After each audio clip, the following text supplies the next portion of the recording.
السلام علیکم ورحمۃ اللہ۔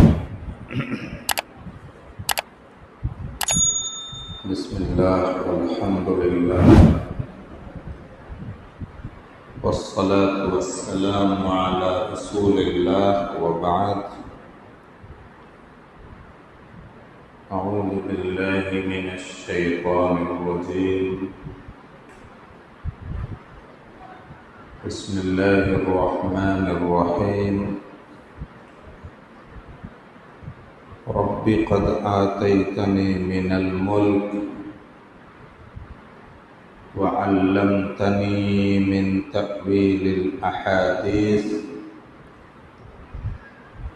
فاطر السماوات والارض انت ولی فی الدنیا والآخرہ توفنی مسلما والحقنی بالصالحین۔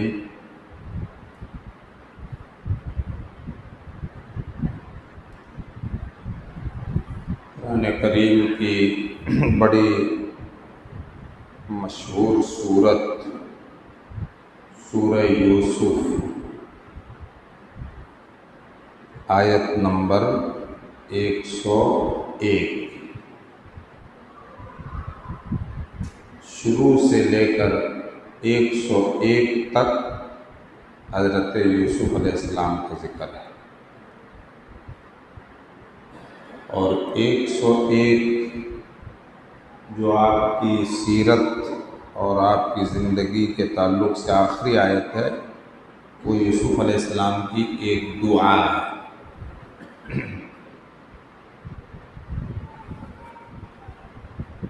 سورہ یوسف علیہ السلام کی سیرت، آپ کی جیونی اور آپ کی زندگی کو اللہ تعالیٰ نے احسن القصص کہا ہے،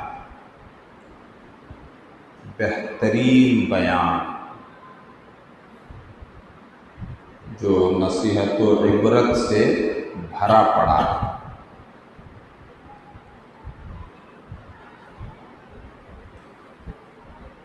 ایک بڑا اہم عنوان ہے صالحین، یعنی نیک لوگوں کی صحبت اور سنگت ملے آخرت میں۔ اس کی فکر نبیوں نے بڑی کی۔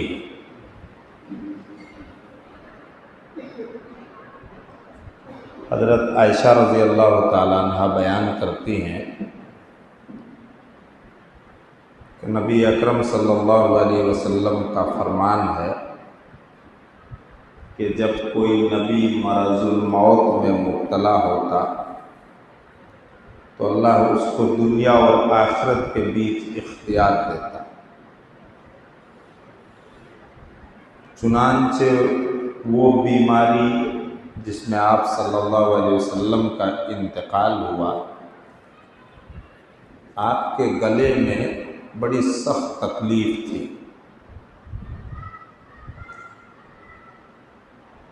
تو حضرت عائشہ کہتے ہیں کہ میں نے نبی صلی اللہ علیہ وسلم کو اس وقت فرماتے ہوئے سنا، مع الذین انعم اللہ من النبیین والصدیقین والشہداء والصالحین۔ اس کا مطلب کیا ہوا کہ اللہ اب مجھے ملا دے نبیوں کے ساتھ، سچے مسلمانوں کے ساتھ، صدیقین اور شہیدوں کے ساتھ، والصالحین اور نیک لوگوں کے ساتھ۔ یہ آرزو اور تمنا تھی جو آپ صلی اللہ علیہ وسلم نے سورہ نساء کی آیت جو بھی پڑھی وہ پڑھ کر کے ظاہر کیا ہے۔ عائشہ کہتے ہیں آپ یہ فرما رہے تھے۔ ہم لوگ جو سراسر گناہوں میں ڈوبے ہوئے ہیں، ہم لوگوں کو اس بات کی کتنی فکر کرنی چاہیے کہ ہمیں آخرت میں نیک لوگوں کی صحبت ملے۔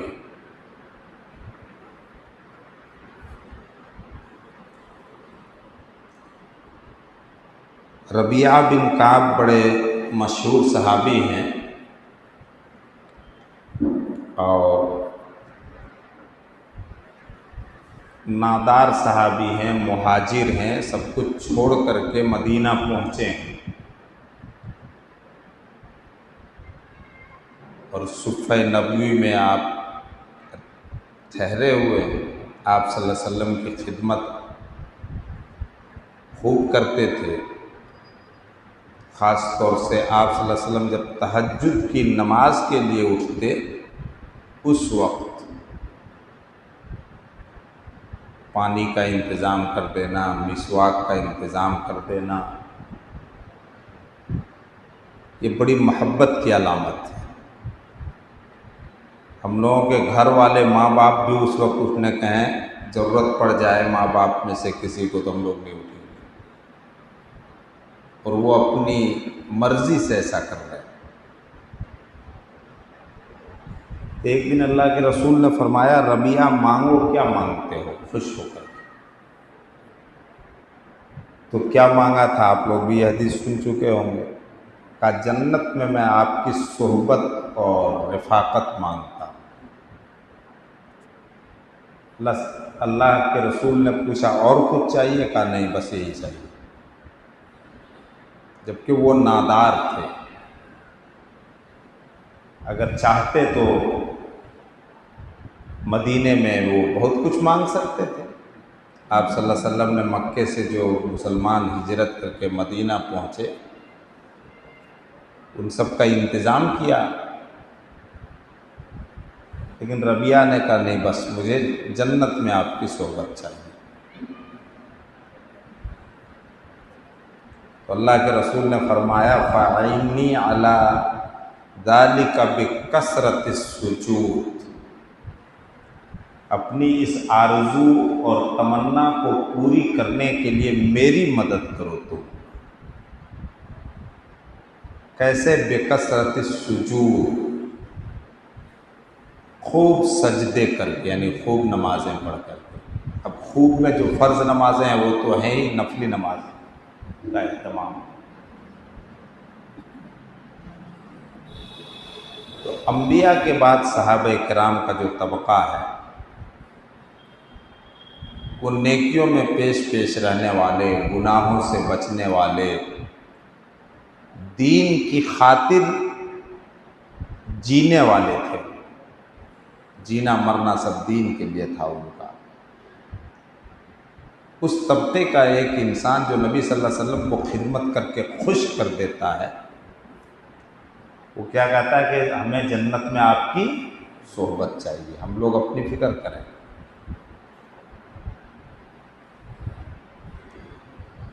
کہ صالحین، نیک لوگوں کی صحبت کیسے نصیب ہوگی؟ آپ سورہ انبیاء پڑھیے گا، سورہ انبیاء میں 17 نبیوں کا ذکر ہے۔ کتنے؟ اور جانکاری کے لیے یہ بھی جان لیجیے، یہ سب سے بڑی فہرست ہے یا اور کہیں اس سے بڑی فہرست ہے نبیوں کے تذکرے کی؟ سورہ انعام 18 نبیوں کا وہاں ذکر ہے۔ کتنے نبیوں کا؟ 18 نبیوں۔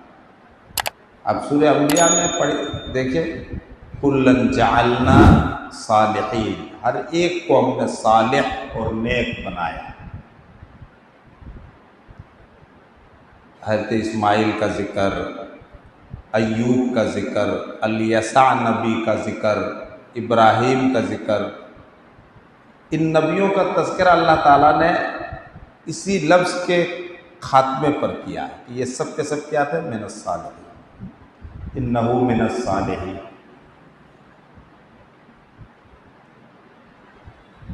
تو صالحین کی صحبت کی فکر کرنی چاہیے اس دنیا میں بھی۔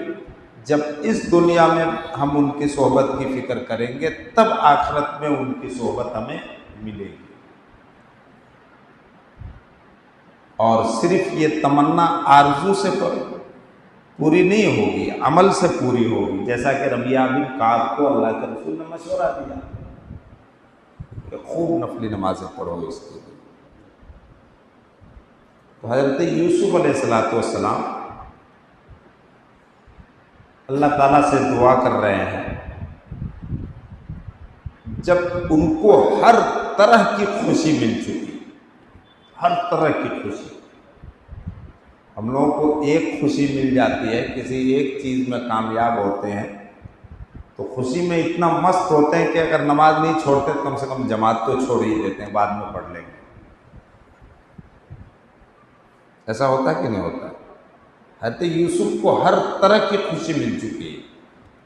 ان کو صدمہ سب سے بڑا اس بات کا تھا کہ وہ اپنے پریوار سے الگ ہو گئے تھے، اب سامنے ماں باپ تخت پر ہیں، ان کے خواب کی تعبیر آج نکل رہی ہے، بھائی لوگ سجدہ کر رہے ہیں، اس میں ماں باپ بھی شامل ہیں۔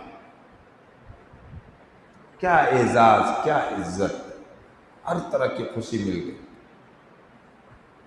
ان خوشیوں کو انہوں نے گنایا بھی، اور ایک ملک کے خزانے کے مالک ہیں، ایک بڑے ملک کے خزانے کے مالک، جہاں فرعونیوں کی حکومت رہی، مصر، جہاں کی ایک چیز دنیا میں 7 عجوبے میں سے آتا ہے، وہ کیا ہے؟ پیرامڈ۔ پیسے تھے تبھی تو پیرامڈ بنا ہے، ویسے بن گئے ہیں کیا؟ اس ملک کے خزانے کے مالک، ہر خوشی مل چکی ہے، لیکن رب سے کیا مانگ رہے ہیں وہ سنیے۔ رب قد آتیتنی من الملک، اے میرے پروردگار تو نے مجھے فرما روائی اور سلطنت عطا کی، وعلمتنی من تأویل الاحادیث، اور تو نے مجھے باتوں کی تہ تک پہنچنے کا علم اور فہم دیا، جس میں خوابوں کی تعبیر کی۔